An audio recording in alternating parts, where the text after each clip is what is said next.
তিনি মেয়র হতে পারবেন না, এটাই সত্য আর এটাই বাস্তব কথা। মুফতি ফজলুল করিম শাইখের চরমনাই অর্থাৎ ইসলামী আন্দোলন বাংলাদেশের নায়েবে আমির এই মুফতি ফজলুল করিম শাইখের চরমনাই তিনি মেয়র হতে পারবেন না। হ্যাঁ, ঠিকই শুনতে পাচ্ছেন, মুফতি ফজলুল করিম তিনি মেয়র হতে পারবেন না। কি আপনারা আশ্চর্য হচ্ছেন বা আমার উপর রাগ হচ্ছে? না, রাগ হওয়ার কিছু নেই। তিনি মেয়র হতে পারবেন না, এটাই সত্য আর এটাই বাস্তব কথা, এটাই রিয়েলিটি, আপনারা মেনে নিতে হবে। কারণ কি? কারণ হচ্ছে তিনি একজন আলেম, তার মুখে দাড়ি আছে, তার মাথার টুপি আছে, তার পরনে পাঞ্জাবি আছে, তিনি একজন সৎ মানুষ, এই জন্যই তার মেয়র হওয়া আর হবে না। কারণ দেখেন ভাই, এই যে আমার স্ক্রিনে দেখেন 4টা ছবি দেখতে পাচ্ছেন, একই সাথে 4টা ছবি এক ফ্রেমে বাঁধা হয়েছে। তো তার মধ্যে সর্বপ্রথম হচ্ছে মুফতি ফজলুল করিম, তিনি যে গত কয়েক দিন আগে মামলা করেছিলেন আদালতে গিয়ে, সেই মামলা একের পর এক শুনানি দিয়ে এইটা সেটা বিভিন্ন অজুহাত দেখিয়ে শেষ পর্যন্ত 5 মে আনা হয়েছে। হ্যাঁ, ভালো কথা। 5 মে আনার পরে আজকে সেই মামলা খারিজ করে দিয়েছে। কেন খারিজ করে দিয়েছে? তাদের কথা হচ্ছে যে তিনি 1 মাসের মধ্যে কেন তিনি মামলা করেননি। ঠিক আছে, মানে 23 সালে নির্বাচন হয়েছে, সেই 23 সালের মানে 1 মাসের মধ্যে কেন তিনি মামলা করলেন না। হ্যাঁ, ভালো কথা, খুব সুন্দর কথা। আদালত অনেক চমৎকার কথা বলেছেন। আদালত তো আর বাংলাদেশের আইনের বিরুদ্ধে বা বাইরে যেতে পারবে না, সাধুবাদ জানাই আদালতকে। কিন্তু আমার প্রশ্ন হচ্ছে, ইশরাক হোসেন এবং এই যে চট্টগ্রামে যাকে দিয়েছে এবং এই যে আরেকজন দেখতে পাচ্ছেন, মোট 3 জনকে যে রায় দেওয়া হয়েছে, মেয়র ঘোষণা করা হয়েছে, এই 3 জন কি ওই 23 সালের সাথে সাথে তারা 1 মাসের মধ্যে মামলা করেছিল? এটাই আমার প্রশ্ন, আর কোনো দ্বিতীয় কোনো প্রশ্ন নেই।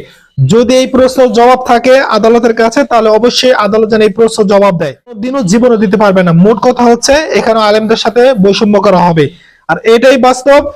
ফয়জুল করিমকে মেয়র ঘোষণা করা হবে না, এটা আরো 6 মাস ঘুরুক, আরো 14 মামলা দেখ না, আরো কিছু করুক, এতে কোনো যায় আসে না। মোট কথা, তিনি কেন বড় আলেম হলেন, তিনি কেন একজন আল্লাহওয়ালা মানুষ, তিনি দাড়ি টুপি কেন রাখলেন, এগুলো সব কামিয়ে ফেলুক, এগুলো সব বাদ দেখ, দেখবেন তাকে অটোমেটিক মেয়র বানিয়ে দেওয়া হয়েছে, মেয়র ঘোষণা করা হয়েছে। কিন্তু এই দেশে সেটা সম্ভব নয়। মনে করেছিলাম শেখ হাসিনা পালিয়ে গেছে, তো এই দেশটা আমরা এখন শান্তিতে আছি, কিন্তু না, শেখ হাসিনা চলে গেল, তার যে কিছু দোসর আছে সেগুলো এখনো বাংলাদেশের মাটিতে মোটামুটি 50% এখনো রয়ে গেছে।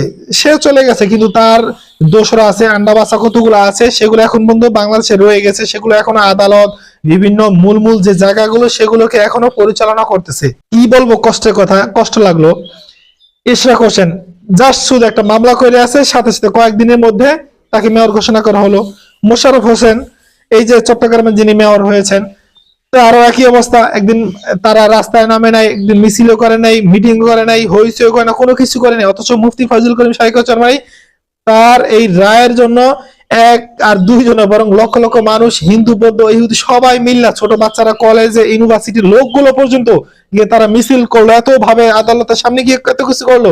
তা সত্ত্বেও তাকে মেয়র দেওয়া যাবে না, তাকে মেয়র দেওয়া যাবে না।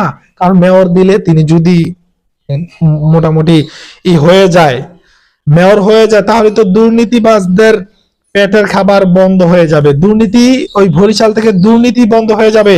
বরিশাল থাকবে না, বরিশাল ইনশাআল্লাহ লন্ডন হয়ে যাবে ইনশাআল্লাহ।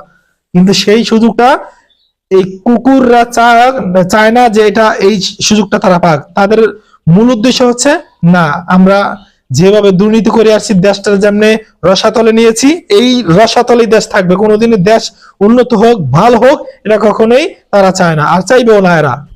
তো যাই হোক, আমরা আল্লাহ পাক রব্বুল আলামিন আছে, আল্লাহ পাক রব্বুল আলামিনের কাছে বিচার দিলাম, যারা একই দেশে 2 রকম বৈষম্য করে, আল্লাহ পাক রব্বুল আলামিন যেন তাদের এই 2 রকম করার কারণে তাদের বিচারটা যেন আল্লাহ পাক রব্বুল আলামিন এই জমিনে কিছু দেখিয়ে দেন, কিছু জমিনের উপরে যেন দেখিয়ে দেন।